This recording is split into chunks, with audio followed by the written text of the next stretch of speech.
Alrighty guys, we're back here. We're doing another episode of Trail Talk. We're with John Powers of SPM. I don't know if you can tell right now, but we're in something entirely different from what we've been in the past. This is the XP Epics kit in a RZR 1000 from SPM. And what that means is there's no gas. This is a RZR 1000 with 100% electric power. It's kind of freaking me out, but I'm kind of liking it a lot. As always, huge thanks to Cardo for providing the comms for this. And don't forget to subscribe. But John, thanks for coming out, man. Thanks, man. I appreciate it. You know what I just realized? We got tools. We got tools in the bed. That's all. I mean, we can throw them in my machine when we get there. No, I mean as long as you don't go crazy and throw them out. No, good. No, we're not going to bomb at all. I kind of want to just maintain this piece so people can hear how quiet it is. But okay, so is this your first time in the RZR out here at Sand Hollow? Yes, it is. This is only my second time in Utah. Nice. And you guys are just coming back from SPM where you showed this off. But before I say, I want to ask you, how well was it received? But before I say that, I'm kind of still blown away by this. I haven't been able to get on the throttle, but just the way it is still just functioning like a regular XP 1000 is pretty rad. So how was it received on all your demo rides? So people actually had no idea how fast electric was. So everyone's getting in like kind of thoughts like, oh, maybe it's lame, you know, it's soft, it sounds like an RC car. I had a bunch of people say that to me. And whenever we started riffing on it, it was immediate giggles, immediate smiles, and laughing. And we were really just like tearing it up in this parking lot, just like throwing it sideways, spinning the rear tires, 29-inch tires. We were just lighting them up in this parking lot on demand. And I think everyone was a believer after they got out. Skeptics came in, believers left. So that was a really cool feeling to show everybody, you know, electric can satisfy your needs. Yeah. How did you come up with this idea? Because I know right now Polaris offers a Ranger EV. Yep.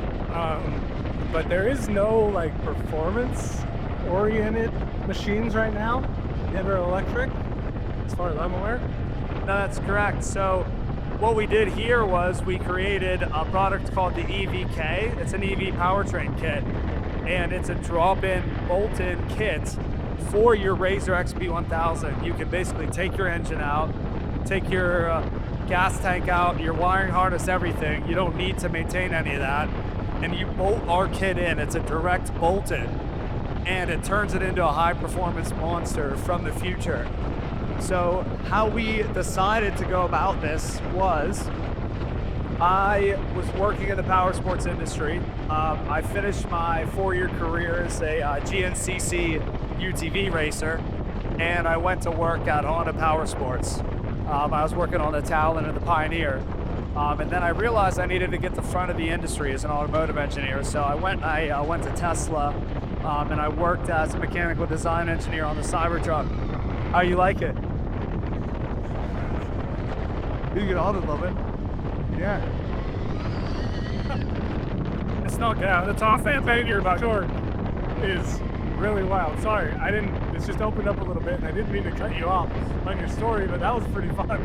Yeah, it's the power is so good. I mean, it's not gonna be fast like your buggy, but the speed that's where it really stands out, like the acceleration.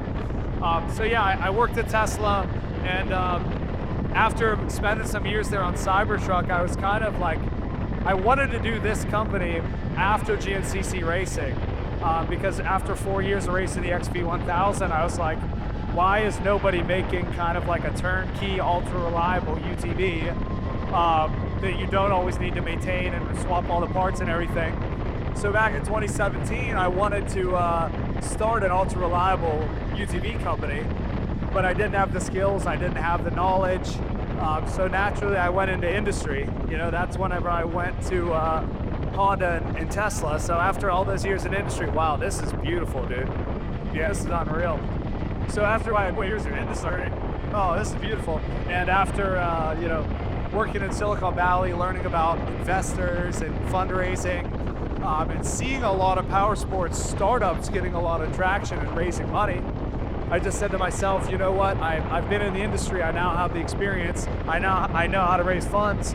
Why don't I just go for this company that I've wanted to do for all these years? Yeah, that's exactly how we ended up starting SPM. That's super cool, man.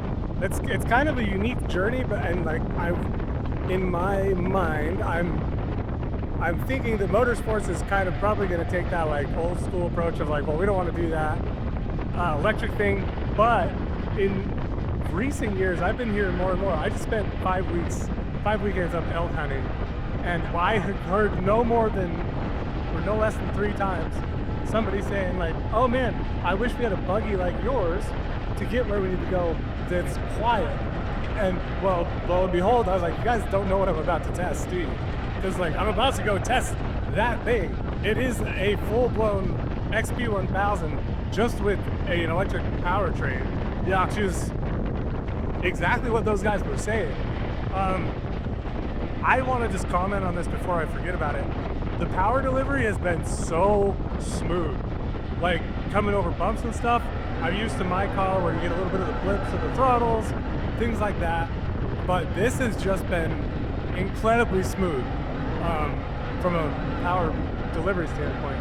And if I'm not mistaken, you keep all the rest of the drive chain the same, right? So I can kick it into 4-wheel drive right here. Yeah, or we're in the sand.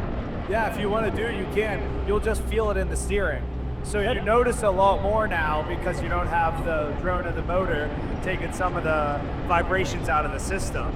You now just hear everything. So if you don't have, well-oiled suspension, if you don't have U-joints that aren't worn out, if your bearings are worn out, you're going to hear them. So I mean, it's kind of good in a way because you know when to replace stuff, and you're more motivated to keep your buggy running smoothly now. But it's cool you're talking about hunting, and we see that as a potential use case. I never used to see deer riding, and now in Pennsylvania, there are deer everywhere, but with this buggy being silent, you ride into the woods, and then all of a sudden, there's just deer standing there looking at you, and they're like, what is this, That's so crazy. The industry, at least on the hunting side, is kind of going that way. You think about like the Baku bikes and things like that. It's very interesting. I'm curious to see how you feel after ripping it around here. For those just listening, we are currently on trail, as we are every single time with these. Do you care if I go do that? That's not a huge climb, but... I mean, you'll crush that in like 1 second. Okay. Just make sure the guys in line below you are you going to see if you're dying below here? Oh, we got other people following me in my rig. So what I'm going to do is I'm going to go back and make sure that Here, you don't even have to put it in reverse. Here, keep it in high gear and just flip it to the left. Oh, yeah. I forget all the stuff is just easy. Yeah, I see you with the muscle memory going for the gear shifter. Yeah. What do I do here? You don't have to fish for it, man. You just got a little knob. Nice. Do you guys just want to go into like 4 low if you follow me up this? That's all, and then you can shift back out. It's just a little... So here, go to the knob. Go to the knob and switch it to reverse. And then you could also put this in low. So if you want to pop this just 1 forward to put it in low, the crawling is unbelievable. Yeah. So I'm gonna try it. I'll pop it 1 more. Do it. Wait. Okay. Wait. Sorry, I just had to give the other car some instructions on how to drive my vehicle. So we're gonna try and go up this hill right here in low, which I'm assuming is gonna be insane with the amount of torque that these have in the electric motor, plus running through the same factory. Is it already there? Yeah, go the whole way back to high. Okay. And then just 1 forward. You got to fish for it a little. Perfect. Now try it. Now be real sensitive because it's going to be even more sensitive. It's gonna be torquey. Oh yeah. Just crawling it, man. Does the power steering stay on or is it off? The power steering is off, but Okay, I want to restart it. This is a glitch that sometimes happens. So just come to a stop, Yep. press the red button, and then switch the key off. Press the red button, now switch the key off. Okay, now pull the red button. Now turn the key just halfway, and then wait till it all turns on, and I'll tell you. All right, now it turns fully. So that noise you're hearing there, that's the high voltage contactors closing. So that's what takes the battery from the energy from the battery to the inverter. So then you can put it in high, yeah. And then The reason it turns off is because with all-wheel drive, it's a lot like higher load on the steering in the front, on the rack. So we're still getting that worked out. Yeah, How's crawling though? this is, okay, so we're crawling it now.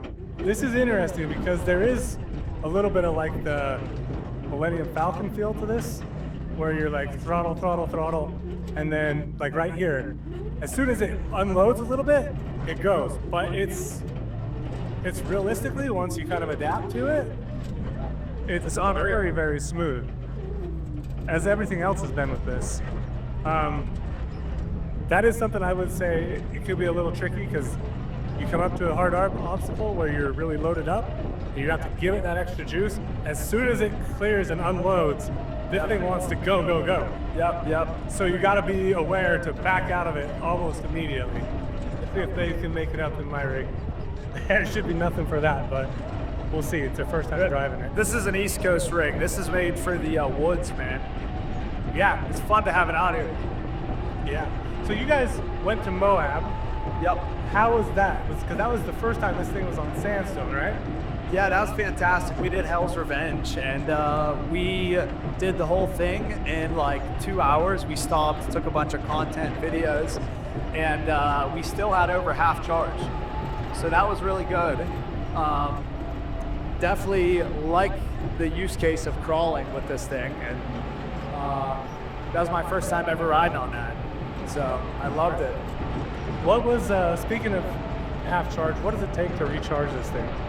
Yeah, so if you're charging from a 110, it's a little bit longer. If you're charging from a 220, you can charge it in about an hour.